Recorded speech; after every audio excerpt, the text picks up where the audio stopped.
शांति, ज्ञान और कर्म का ऐसा अद्भुत संगम जो केवल एक ग्रंथ में समाहित है, भगवद गीता। यह केवल एक धार्मिक ग्रंथ नहीं, बल्कि जीवन जीने की एक दिव्य कला है। हर श्लोक, हर वचन मानो स्वयं श्री कृष्ण द्वारा हमारे जीवन को दिशा देने का प्रयास हो। आज हम लेकर आए हैं गीता से चुने गए ऐसे 50 विचार जो आपके विचारों को जगाएंगे, आपके भीतर के डर को मिटाएंगे और आपको एक स्थिर, शांत और शक्तिशाली जीवन की ओर प्रेरित करेंगे। तो ध्यान से सुनिए, अनुभव कीजिए और आत्मसात कीजिए श्री कृष्ण के अमृत वचनों को। जय श्री कृष्ण। एक आत्मा न जन्म लेती है, न मरती है।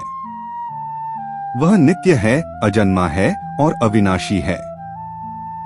दो, जो हुआ वह अच्छा हुआ, जो हो रहा है वह अच्छा हो रहा है, जो होगा वह भी अच्छा ही होगा। 3, अपने कर्म पर ध्यान दो, फल की चिंता मत करो, क्योंकि फल पर तुम्हारा अधिकार नहीं है। 4, क्रोध से भ्रम पैदा होता है, भ्रम से बुद्धि व्यग्र होती है और जब बुद्धि नष्ट होती है तो व्यक्ति स्वयं नष्ट हो जाता है।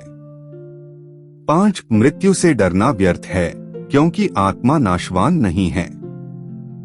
6, जो परिवर्तन को स्वीकार कर लेता है वही शांति को प्राप्त करता है। 7, ज्ञान को कर्म में बदल दो, तभी वह सार्थक होगा। 8, जो व्यक्ति सब कुछ त्याग देता है वही सच्चा योगी होता है। 9, मनुष्य स्वयं ही अपना मित्र है और स्वयं ही शत्रु भी। 10, जो व्यक्ति अपने मन को जीत लेता है वही सबसे बड़ा विजेता होता है। 11, जो व्यक्ति काम, क्रोध और लोभ को जीत लेता है वही मुक्ति को प्राप्त करता है। 12, अहंकार को त्याग कर जो सेवा करता है वही सच्चा भक्त होता है। 13, जब मन स्थिर हो जाता है तब आत्मा से परमात्मा का मिलन होता है। 14, जीवन में हर परिस्थिति शिक्षा देती है, सीखने वाला ही विजेता होता है। 15, तुम जो हो वही ब्रह्मांड में फैलता है, इसलिए अपने विचारों को शुद्ध रखो। 16, जो कर्म योगी है वही सच्चा तपस्वी है।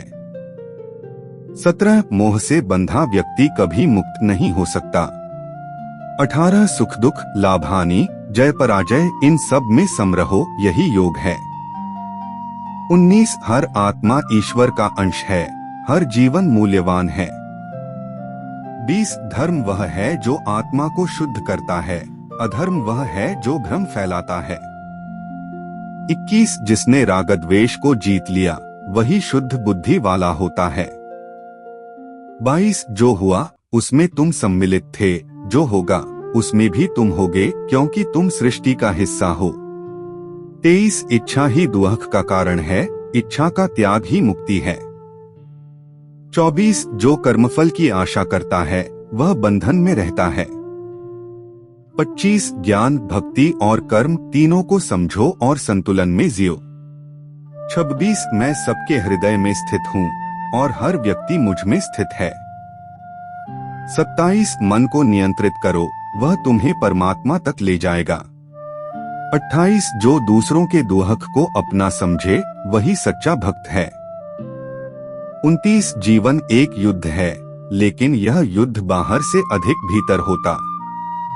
30, डर के कारण जो रास्ता छोड़ देता है वह कभी अपनी मंजिल तक नहीं पहुंचता। 31, जो धर्म के मार्ग पर चलता है उसकी रक्षा स्वयं ईश्वर करता है। 32, स्वयं को जानना ही सच्चा ज्ञान है। 33, जो सच्चा प्रेम करता है उसमें स्वार्थ नहीं होता। 34, आत्मनियंत्रण ही सबसे बड़ी विजय है। 35, जीवन में जो तुम्हारे पास है उसका सदुपयोग करो, यही सच्ची श्रद्धा है। 36, मृत्यु एक परिवर्तन है, अंत नहीं। 37, योग वह स्थिति है जब मन, बुद्धि और आत्मा एक हो जाते हैं। 38, अपने हृदय को प्रेम से भर दो, शांति अपने आप आ जाएगी। 39, परम सत्य को जानने की जिज्ञासा ही अध्यात्म का पहला कदम है। 40 जो व्यक्ति हर प्राणी में ईश्वर को देखता है वही सच्चा ज्ञानी है। 41 सुख की चाह में दुख मत पालो, संतुलन ही सुख है। 42 मन को वश में करने वाला ही सच्चा साधक है। 43 जब तुम कुछ नहीं हो तभी तुम सब कुछ हो, क्योंकि तब तुम अहंकार से मुक्त हो। 44 जो समर्पित भाव से कर्म करता है वह स्वयं भगवान के निकट होता है। 45 हर स्थिति ईश्वर द्वारा प्रदत्त एक अवसर है। 46 सत्य कभी दबता नहीं, वह समय पर प्रकट होता है। 47 जो अपने जीवन को सेवा में समर्पित करता है वही सबसे बड़ा योद्धा है। 48 जीवन की सबसे बड़ी शक्ति विश्वास है, अपने पर, ईश्वर पर और मार्ग पर। 49 जो क्षमा करता है वही महान होता है। 50 जब तुम हर पल को ईश्वर के अर्पण मानकर जियोगे तब हर पल पवित्र हो जाएगा।